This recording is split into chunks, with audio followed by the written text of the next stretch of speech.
Hello and welcome to Sunday Politics live from Channels TV studios in Abuja. I am Terry Ikumi. Just to start by letting you know that after a landslide victory which saw Nigeria's former ambassador to U.S. Ambassador George Obiozor emerge as the next president-elect of the Ohaneze Indigbo, factions have emerged as a result of discrepancies surrounding the conduct of the election. And for many, this development is seen as a threat to the Igbo agenda. Now to our first conversation tonight. It is on the ruling of the Federal High Court in Abuja, presided over by Justice Ahmed Muhammed, which yesterday dismissed the certificate forgery suit filed by the All Progressives Congress and the chieftain of the party, Williams Edobo, against the governor of Edo State, Godwin Obaseki. The plaintiffs in their suit had claimed that Governor Obaseki presented a forged degree certificate purportedly issued by the University of Ibadan to the Independent National Electoral Commission in order to contest the September 19, 2020 governorship election in Edo State.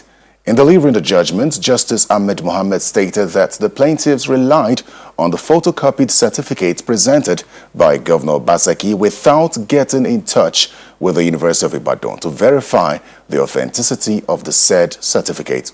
Now, Justice Ahmed Muhammad added that no iota of truth was brought before the court by the plaintiffs who alleged forgery, which is a criminal matter, yet unable to prove their case. Meanwhile, Governor Obaseki, in a statement, hailed the judgment, describing it as a triumph of the rule of law and a testament to the fact that truth would prevail ultimately, no matter how vehemently detractors push lies in the face of incontrovertible evidence. And according to him, the suit was a most needless attempt by desperate individuals trying to undo the will of the people through the back door. But we are happy today that justice and truth has prevailed, and that's according to him. Meanwhile, the All Progressives Congress in the state has said it will appeal the judgment. So let's get reactions to the judgment and surrounding issues from Adaze Enwata, who is a former spokesman to Governor Obaseki and a constitutional lawyer, and also Mr. Washington Osifo, an APC chieftain, a former commissioner for education, energy and water resources, and a lawmaker in Edo State. Welcome to Sunday Politics. Thanks for having me. Thanks for having us. Let me start with you, Mr. Adaze. What was your initial reaction to the judgment yesterday? I think the judgment represents a watershed in the judicial history of our country, much as it was one that was well celebrated by Nigerians and Edo people in particular, because this is one issue that has dragged for over 4 years. Remember, in 2016, this same certificate issue came up. Of course, the then PDP candidate, Izeyamo, who later switched to become the candidate of the APC in the Edo 2020 governorship election, brought up the same issue. Though at that time, this issue was not decided on its merits. But this time around, what makes this case different from the earlier one, which of course the court struck out, on the ground that, the action was statute bad, was that the court looked at every shred of evidence that was presented. And of course, the issue for determination that the plaintiff formulated was whether they have been able to discharge the onus of proof. And the court said no. And you just said that the court said there was no iota of truth in those allegations. So it was a triumph of truth over falsehood, a triumph of real against what people concocted. And when you trace the history of the person who brought this action, one William Edobo, it was more like what started from the APC primaries. Because this same William Edobo brought an action before the governor was disqualified. And Oshomola said there was a matter in court that they didn't want to go the way of other states where candidates were disqualified. Initially, the same guy who filed that action withdrew that initial action. When the governor joined PDP, he now brought up this new action. And we're happy that the court has finally resolved this issue and that there was no iota of truth in those allegations. Mr. Osifo, he makes it sound as straightforward as many have concluded it to be. In delivering the judgment, Justice Ahmed Mohammed did say that he linked it to the case of a father who, claims responsibility of a child and says, this is my child. And then another man comes forward to say, you're not the father, but cannot produce another father. Is it as straightforward as it was made to sound? Well, first, let me say that it is even very laughable. And every day, when we say judiciary, with due respect to the contest judiciary, because there are so many good men and women still in that government, is the greatest threat to Nigerian democracy. The president is right. The word generally, Nigerians are correct. Now, to even correct the way you introduced the matter, although you were taking a lead from what the justice you delivered the ruling yesterday said, you know, that it was just about the UI certificate. And my brother here also talked about issues that were formulated, just one, to resolve it. And the judge said there was no issue because we didn't prove our case. But what the judge forgot, or he remembered, but he deliberately, you know, stayed away from talking about it, was that there were other issues. And the formulation of the matter to be resolved was hinged on the pleadings on both sides. And in these pleadings, there were documents and evidences that were front-loaded. But what was convenient for him, which he took, was just the issue of forgery. When there were allegations of perjury, there was allegation of inconsistency arising from the information fed by the governor himself in the twin document of 2016 from CF 001 2016, which is now the equivalent of from EC9 2020, as the case may be. And at the end of the day, these are evidence on information on oath. And the matter before him was that look at the context. The wordings of section 1821J of the Constitution and section 31, 5 and 6 of the Electoral Act 2010 as amended. Now, what it says is clear. One is talking about forgery, which is the Constitution, which says that if you forge, you are not qualified to be a candidate. And the second one is saying if you have supplied any information that is false, that is perjury. And what is the definition of perjury? The definition of perjury is information, a false information given deliberately. And how deliberate can you convince the people? It is deliberate when you reduce it in writing, but in your own hand, signed on oath, and it becomes false. And the contemplation of section 31, 5 or 6 is saying the 5 says if you discover, you reasonably believe that false information has been given, then section 6, sub 6 of it prescribe the punishment. Just to put it in clear context, what is this false? What is the false information? Okay, now the first information is this: when he contested in 2016, he supplied in INEC form that he graduated in 1976 under his signature on oath, and that is a strict liability on oath. Now, in an accompanying affidavit, which he termed affidavit of loss of original certificate, he also supplied information by himself. Knowingly, he sworn to oath that he also graduated from UI in 1976. Now, in 2020, on the same form, under the same column C to INEC, he also supplied information that was contrary to the one he gave in 2016. This time, he said he graduated in 1979. One thing you must know. Was that corroborated by the University of Ibadan? Now, let me tell you. The issue of what he wrote or what he filled in those forms need not be corroborated by University of Ibadan, because those are not documents of University of Ibadan. They were documents of INEC, okay, attested by him to INEC, received by INEC in INEC custody, for which INEC came to court to testify to. And I want to use the language of the judge when INEC came. When INEC came to tender these forms, INEC forms, filled by Godwin Obaseki, the governor, who is in this case being challenged under section 31, 5 and 6, the judge said, when they objected to the admissibility of that piece of evidence, the judge said to them in his response, in his ruling, that this case relies, so to speak, in deciding it on that form. That if we exclude that form, the question is, what are we doing in this court? That he went further to say this matter would have collapsed like a pack of cards if we do not allow it to come in. Let me even reply the judge. When he alluded, or he tries to strengthen his submission by saying that it's like this matter is like a child, whose paternity is being contested, and the father is here, and the other man is saying, this is my son. Now, the judge forgot that in modern times, there are so many children whose paternity is contested by DNA.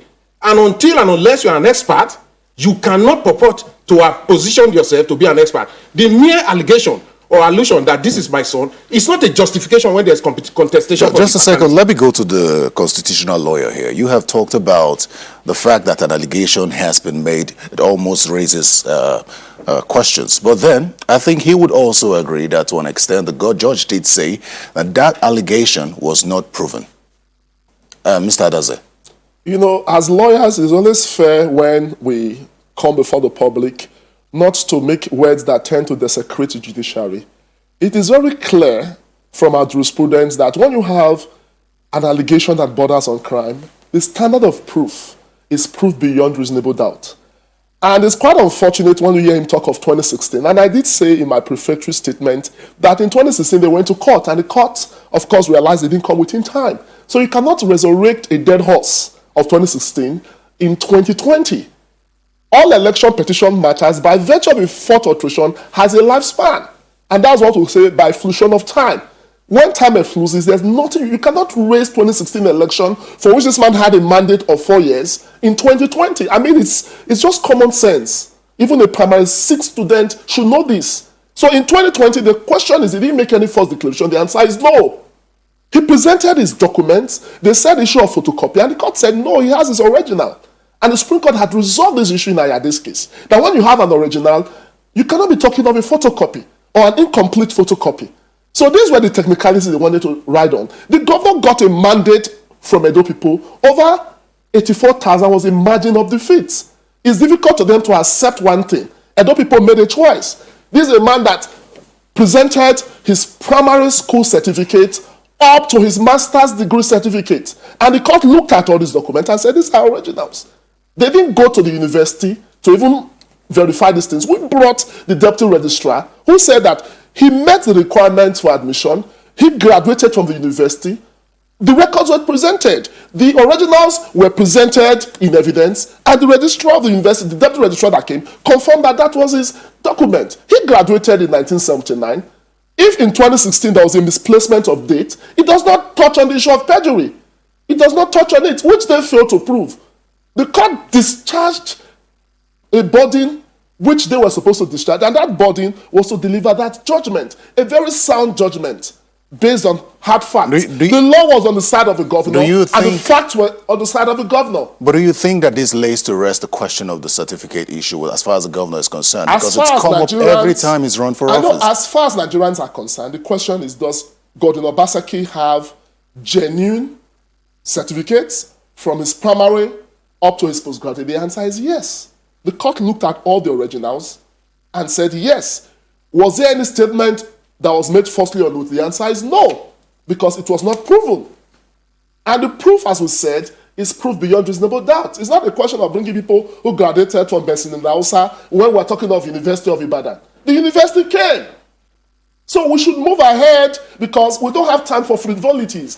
The issue of the social contract Edo people has given this governor is for development. It's not a question of people using litigation as a tool for fundraising. That seems to be what this thing is about. They are saying they want to go to appeal. They have started meeting people for funds to go to the Court of Appeal. Let's talk to Mr. OSIRO on that. Now, the APC wants to go to the appeal court. What chances do they stand? Now, the reason, if you are not satisfied with the judgment of a lower court in this case, or even in the judgment of a court of appeal, you go higher.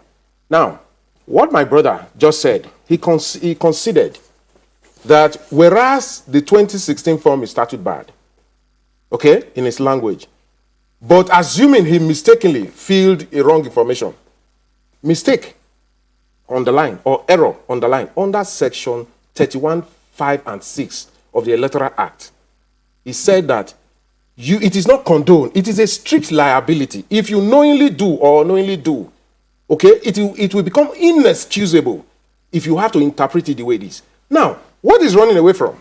Like I said, there were two laws, instruments that should have guided this judgment. Okay, one was the Constitution, and the second one the Electoral Act. The Constitution talked about forgery, okay, which deals with the certificate. But the other, filing false information and the consequences that follows is dealt with under the Electoral Act. It is clear. There's nothing you can do about it. Now, the question is, we didn't say the judge must rule in our favor. We didn't say he must also rule against us. What we were saying, with the facts before you, talk on all of them. Based on the pleadings on both sides, evidence before you, what the judge did was cleverly to avoid section 35, 36, 31, 5, and 6, which is the issue of supplying false information. Now, under that false information, he would have seen that in the face of the documents of 2016 and 2020, which is INEC came to submit, which he himself alluded to that if this piece of evidence is excluded from this whole matter, it will collapse at the part of part. Now, it will wonder that whereas your finding was now not your findings were in variance with your conclusion. Now, the question is, when you talk about the certificate, what happened to those forms? He never said anything about it. Now, again, if you go to the HSC and the O-level, now the information in the HSC, the testimonial supplied by the Institute of Continuing Education, suggesting that he sat in 1975 and subsequently in 1976 for the A-level. Now, the results, the information on the result for subjects sat for were at variance with each other. Now, the question is, he supplied those information to INEC. And we are saying, if you have two documents submitted by one person on account of the same cause, and they are reading two separate information, one can only be false of the other, or even both false. Now, we wanted the judge to speak on this issue. The judge cleverly, escaped it and never talked about it. Now, those questions that are not answered are grounds, for appeal. And that is why we say, what is before you, you didn't answer them. And because you didn't answer them, we have to go upstairs. Now, if you had answered them, the case would have been different. Namely, are we satisfied with the answers? That is one. But now the question is, they come before you, you chose what was convenient, and you say that on the basis of the preponderance of evidence and the height of what you have to prove, which is the height that is demanded of you to prove in the case of forgery, you didn't prove it. Now, the question is, what about, assuming that is correct, what about section 36, 31, 6, 5, and 6? I want my brother to even speak on that. Because you cannot continue to pick an item that was convenient for the judge and you celebrate that it is over. Now, the manifest inconsistency, I repeat, in those forms, namely 2016 and 2015. Now, if you even talk about the inflation of time, time does not run against offense. For the purpose of information field that was wrong in 2016, it is still relevant. Although we are not contesting that election again, that is where they don't draw the link. We are not contesting that election because it is statute bad. But the information supplied in that information, because they are not true, they remain false to date, and there is nothing to suggest otherwise, either through an affidavit that they do not exist. There was no affidavit of correction. Mr. And that is why let me go to Mr. Adaze quickly. For the Court of Appeal. Mr. Adaze, he has hinged his submission on the fact that the judge ignored some other submissions of the plaintiffs. Now, are these linked to the statement from the UI? Is it corroborated in the whole statement? Does it justify the judgment? The plank of their arguments, when you look at the entire gamut of what they filed, was that the governor presented false documents and made false declaration. And the court had to evaluate all this. It's one thing for the court to admit documents. It's another thing for the court to admit a document and at the same time attach probative value. All the things that there are 6 witnesses presented, the court did not find any probative value compared to what the governor presented to INEC in 2020, stated all the certificates, Syria team, presented photocopies, and at the appropriate time, the originals were tendered. It is when you are idle, you go for mundane things. He was elected like the governor. His seat was declared vacant because he was truant. He failed to sit in the seat. He was elected as a lawmaker for 2 years. He's here. And he's busy analyzing issues over an elected governor. And though people gave this man a mandate, he's living on that mandate. So for us, if they want to go on appeal, we'll meet them. That's why the courts of appeal are there. But we failed to realize that their deputy governorship candidate was disqualified by the court over false declaration. It's like when you have a log in your eyes, you are looking at something in that person's eye. So I think one of the issues, just a second, one of the issues that's a worry for a number of Nigerians is how far the Independent National Electoral Commission would go to address some of these issues. But I think we'll talk about this in a short while. We'll take a quick break and we'll be right back. Stay with us.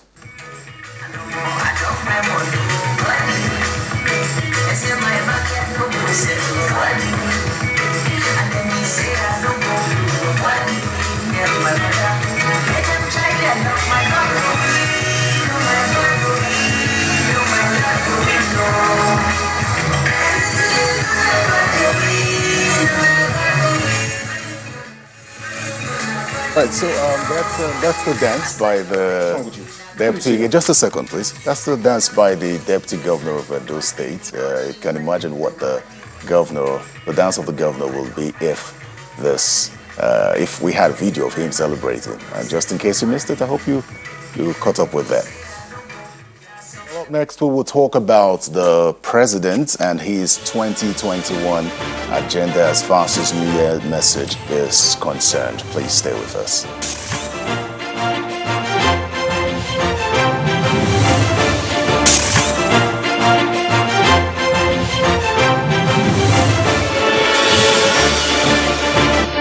Welcome back to Sunday Politics. I'm still speaking with two guests on the judgment of the Federal High Court in Abuja dismissing the suit filed by the All Progressives Congress against alleged certificate forgery of Governor Godwin Obaseki of Edo State. My guests are Adaze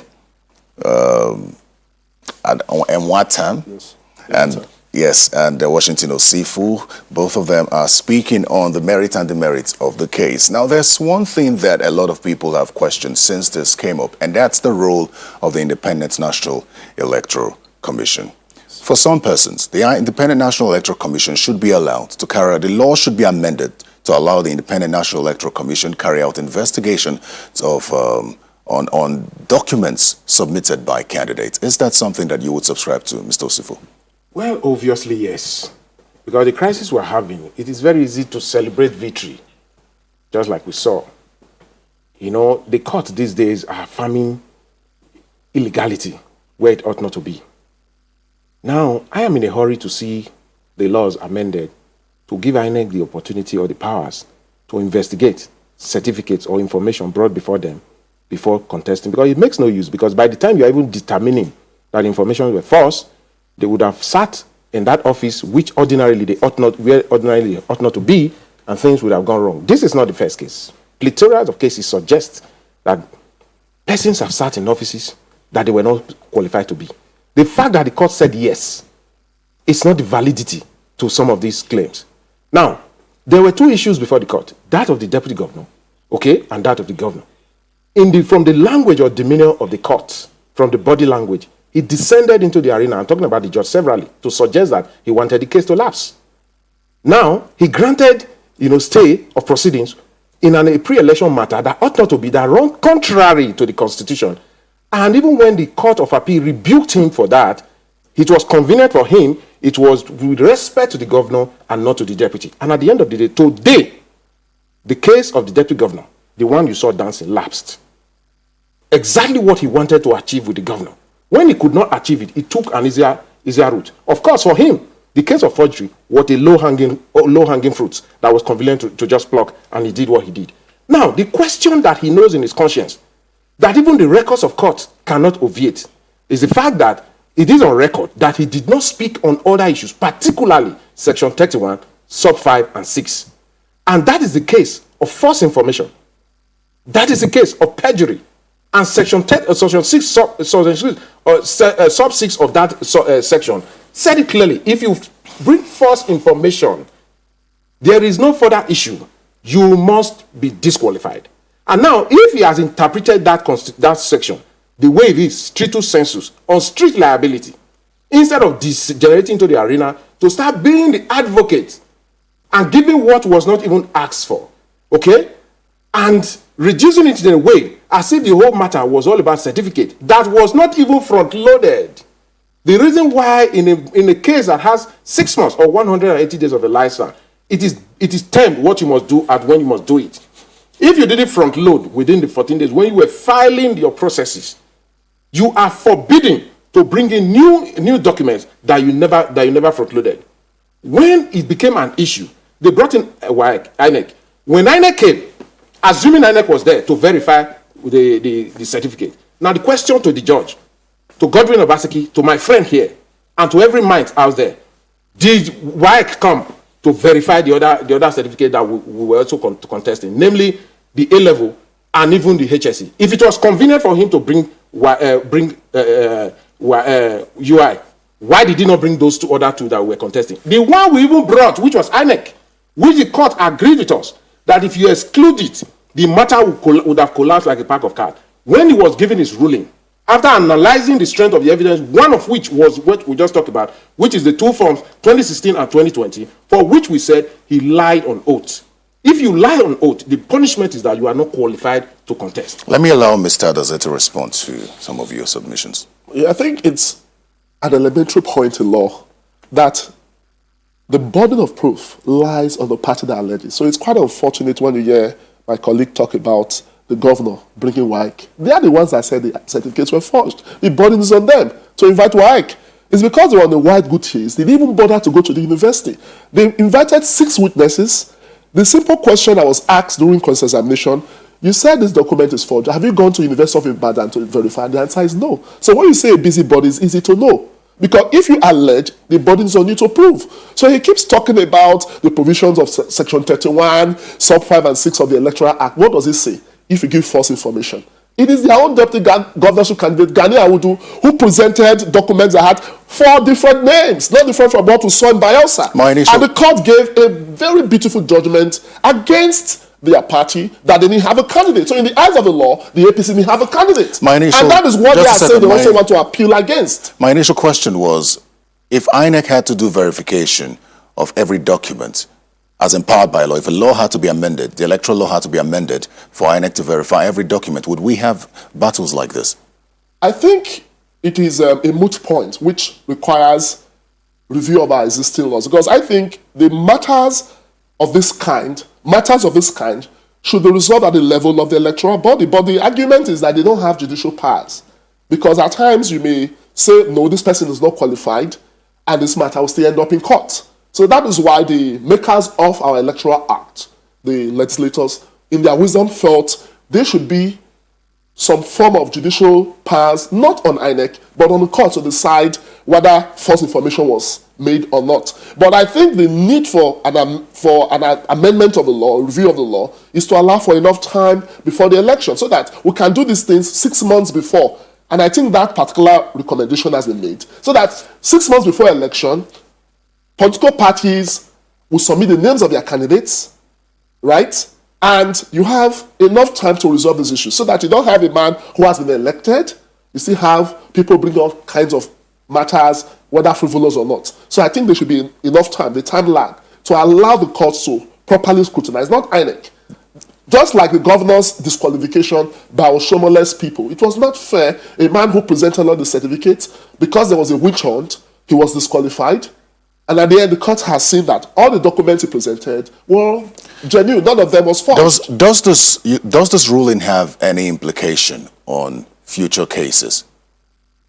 What do you see in future from this ruling? I think it's a watershed, because you find that some persons who, maybe out of mischief, decide to malign an individual.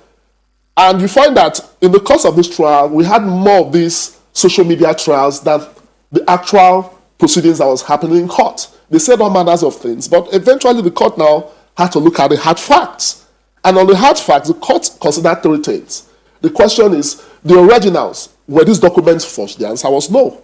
And the Supreme Court had resolved the issue in Ayade's case, that in the case of forgery, what must be considered is the original. And the governor presented all these originals. Then we have problems with the governor's originals. He was talking of these originals were not front-loaded. But in the INEC forms which they submitted as part of the evidence or even front-loaded, the photocopies were all there of the same originals. So they were trying to hide under technicalities. You don't need to front-load an original. They even invited witnesses that presented originals of their certificates. So why not preclude the fact in issue, which, of course, in this case, are the originals of the governor? Let me allow Mr.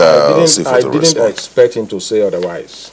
Because the governor's spokesman is nice. He's a former spokesman. He's a governor former spokesman. Once a spokesman, he's always a spokesman. Now, I never saw him in court, so he didn't follow the proceedings. I followed the proceedings, and I understood what happened. I saw it. I wasn't told. For him, this is hearsay. I was in court. It's neither here nor there. Okay, he was not there. Now, that is not even the issue. He wants to deviate from it. Now, the issue is this. He knows, because he says he's a constitutional lawyer, when you do not front load when you ought to, okay, that document is inadmissible. That is just the truth. Now, Godwin Obaseki, through his representative in court, his lawyer, front-loaded a certificate purportedly submitted to INEC by Godwin Obaseki, okay, which had no signature of the registrar, and there was no date, commencement date. Now, in the face of it, it is obvious, and it was displayed because INEC, in discharge of their constitutional responsibility, displayed those certificates, okay, for claims and objective. And the claims and objective, when we saw it on the board, was that it was manifestly different from the certificate that is known within the context of a certificate in Nigeria. Namely that, for instance, mine has, and I'm sure he has too, there's a registrar's signature of the Vice Chancellor, and the commencement date. What we saw, what INEC published, submitted by Godwin Obaseki to them, was that he had only the VC's signature, and the certificate of the registrar, together with commencement date, was not there. On the face of that, we went to court. When they were replying, they also front-loaded that same certificate as reply, but relied on a convenient excuse that it was an error occasioned by photocopier. Now, the question is, all through, when he contested for APC, you heard when he said, because the documents were not completed, one William Sedobo filed a petition against him when he was still in APC.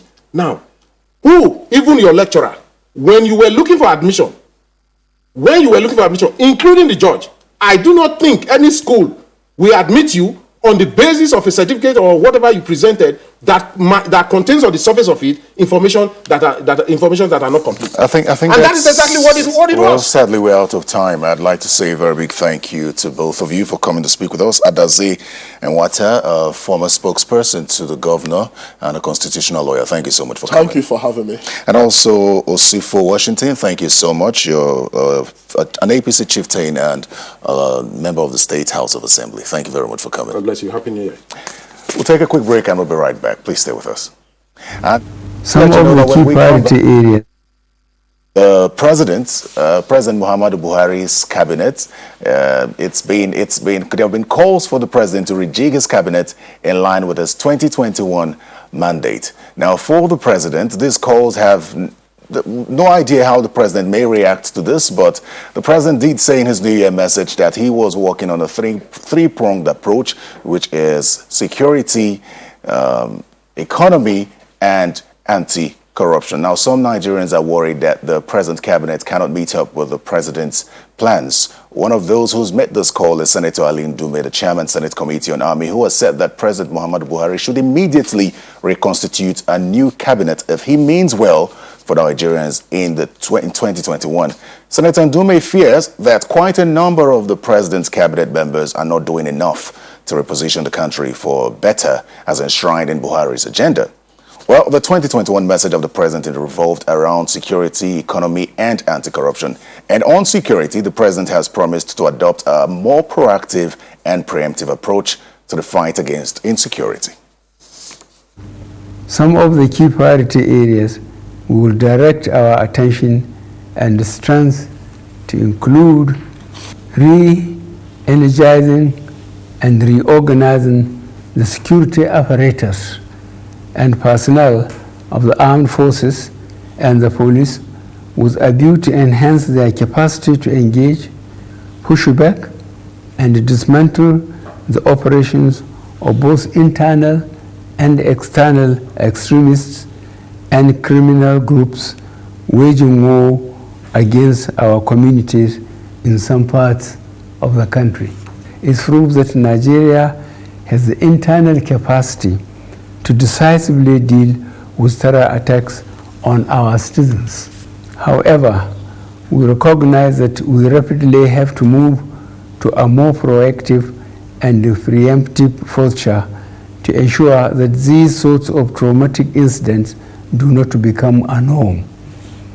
Our administration is fully aware of the responsibility we have to protect the lives and property of all Nigerians, and we will not relent in learning and adapting to changing threats to our national security and civic well-being. Our focus on revamping the economy through the national economic diversification agenda that supports the primary goal of national food self-sufficiency.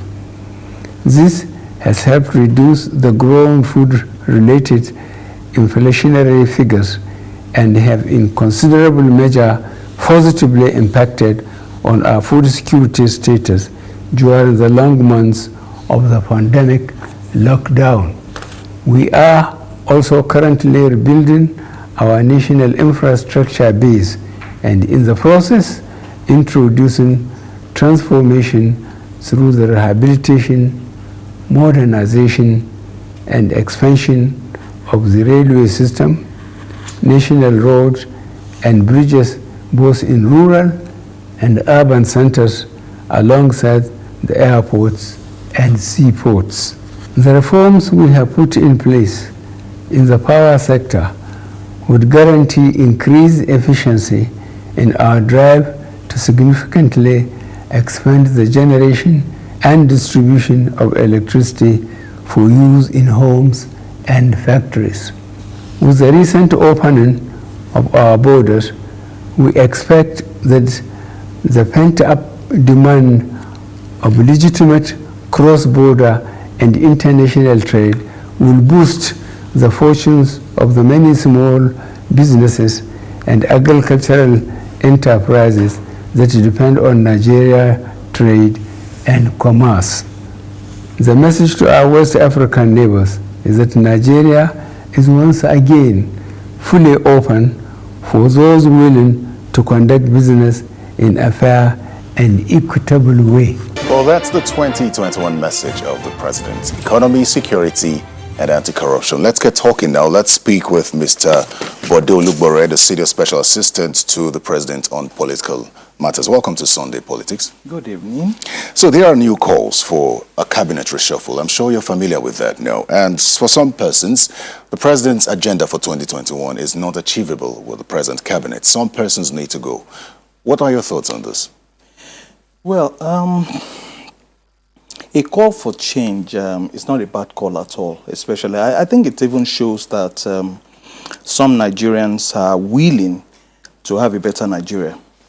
But you see, a call for change for the sake of calling for change is just experimentation. It may not take us too far. It may work, in which case you call it luck. But in some cases, in most cases, it may just not work. So what are we calling for this time? Are we calling for change because we want progress? Or we're calling for change or for change, you know? The man who decides if that change is necessary is the man who sits at the helm of affairs, the president. And he knows that this is the plan I had, this is the budget I had, and as at 2020, there was a 97.7% performance on the 2020 budget. That says something. That says something that it is also achievable. If you had a plan that worked, then it's possible that something is going to work too. What he looks at from where he sits would be deliverables. What have I asked you to do as FEC? What have you delivered? Did you deliver the roads? Did you deliver the rail? Which just continue. We have like 600 road projects going on in Nigeria. 44 of them are Sukuk federal government road projects. We just have them keep going on. So what is he going to change in this area? Power is improving. Yes, I think that the person who is calling Senator Ndume actually has good intentions to ask for a change in the security apparatus. He's not talking really. I don't see how FEC comes into this. No, he did say that. He said that some of the ministers do not key into the agenda or may not be able to deliver on the agenda of the president. And on the budget that you mentioned, the 97.7% that you mentioned, he's also said that the impact has not been felt at the local level. It depends on how far he has gone as a senator, really. Has he gone around Nigeria? I've gone to a few places and I think that I see effects. You ask yourself, have you seen anything at all? Is something moving? You see, what you want to change is a machinery that is stiff, that doesn't work at all, or that is counterproductive. It isn't something that is working.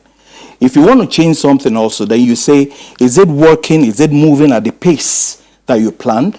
Or it's just not working at all? So would you say Nigeria is not working right now? But moreover, what I think, really... Is Nigeria working?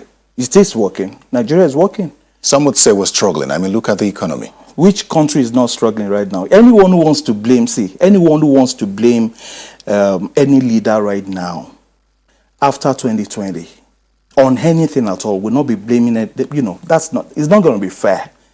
Because there is no nation in the world that is smiling right now. None. So what do you want to blame the country on? I think we have to come to the point where we understand. And let me talk a little about our security. Most of the nations that have security going on well for them are the people and the leaders working together to ensure that their nation is safe. It is not the way we think about it in Nigeria. Most of us, not all of us, would think that, it's just the military, it's just the police, and then you throw everything on their table. I think the issue of security is something we'll talk more about when we come back from this break. Please stay with us. We'll be right back. Welcome back to Sunday Politics. We're discussing the 2021 agenda of the president with the Senior Special Assistant to the President on Political Matters, Mr. Obode Olugbore. Mr. Obode, you had spoken so much about security just before that break. You talked about how countries were striving to make sure that their security apparatus work. But the president had said that in his 2021 New Year message that re-energizing and reorganizing the security apparatus and personnel of the armed forces and the police will be done this year. But some would wonder, what are some of these adjustments that will be made, and if it would be possible to have these adjustments effectively without removing the security heads, as many have canvassed for? I think that the matters of security are really very confidential. I mean, they should stay between the president and his service chiefs. When we begin to expose the plans, I'm not too sure we're doing well for the nation. So let's try to leave it at that. Today is just 10th. As we go on, hopefully the plans he has will unfold. As of last year, we were hearing, some stories about the call for the removal of these same service chiefs, which I won't say yes or a no to, but I'd rather say that, are there any plus to what they've done so far? I mean, one of the major things I think we do, or rather we have to define us a bit in Nigeria, is that we forget a lot. In fact, we just get over some stuff and that's it, we forget. It's been in this same nation a few years ago where you and I could not even go into our places of worship. We could not. Mosques were being exploded from here and there at Kano, Kaduna and places like that. We don't find stuff like that anymore. So would you say that the security apparatus isn't working at all, or that we're not meeting the needs of Nigerians, or the requirements of Nigerians? Would you say it's better or worse now? I think it's better now, a little better. We're not where we're meant to be. No, let me agree with you. We're not there yet at all. But then the security problems we have in Nigeria, is it peculiar to Nigeria? Definitely not. All around the borders and the neighboring nations that we have in this country have about the same problem that we have right now, especially with Boko Haram. Now, you don't find Boko Haram in the nation anymore where they take over territories. You don't find that anymore. They come in, attack and then run over the borders and all of that. Yeah, something else should be done. I agree with that. But the other nations that we want to work with to get rid of this, they're facing the same problem. So would you say that we are not working? Of course. Some have questioned the synergy among security agencies, and which is one of the reasons why many have said the security apparatus should be rejigged. And If you look at the cases that you have mentioned, you have also left out the rising cases of kidnapping and banditry, which many would say, compared to previous administrations, is worse. Look, and I'm speaking personally now, I discovered that we as Nigerians, as citizens of Nigeria, need to know that we have constitutional roles to play in the development of a nation like Nigeria. We leave the running of our nation too much to the leadership, and it just doesn't work like that. If you take a look at, let's look at security apparatus in most developed countries. You find out that 80-85% of the work of security is done by the people, by the citizens. And then the military and all of that are left with just about 15, take a rest. There's a particular nation I know, why hide it? Canada. If you commit a crime in the morning, by night you must be arrested. And it is all because the people, someone somewhere will put a phone call through to the security apparatus to say, I noticed something different here. I see something that looks abnormal here. That's all. So what we're expecting, and sometimes we say, oh, the federal government should have more intel, the security people should have more intel. What's intel? It's the information you get from outside your own machinery. That's intel. So where is that coming from? Are we doing that as Nigerians? I think we've not really taken ownership of our nation enough to contribute our own quota to helping the nation. Then what other problem do we have? The security problems we have, really, they are quite a number. And you must have heard some disgruntled people, I would say, who will say, oh no, I lost some election, blah, blah. That's just one of those problems we had.